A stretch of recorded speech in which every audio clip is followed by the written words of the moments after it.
Mbali na hayo ni kwamba kamati ya utekelezaji wa ripoti ya NADCO imeandaa vikao na wakazi wa kaunti ya Taita Taveta ili kupokea maoni yao.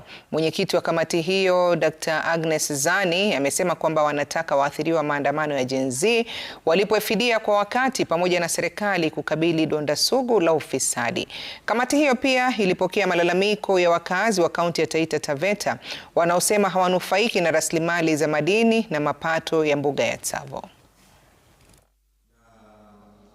Tumezungumza na wana Taita Taveta wakituelezea mambo tofauti haswa kuhusu pale ambapo wanaona 10-point agenda ilipofika.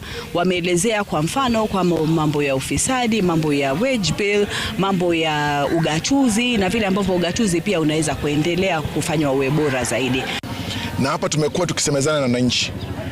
Mambo ambayo yanadhihirika wazi ni kwamba wananchi wana uelewi mkubwa sana katika masuala haya ya 10-point agenda, masuala ya utawala ikiwemo kuweza kuboresha ugatuzi katika nchi ya Kenya, kuweza kupambana na kupigana na ufisadi, masuala ya kuweza kupunguza gharama ya deni la Kenya.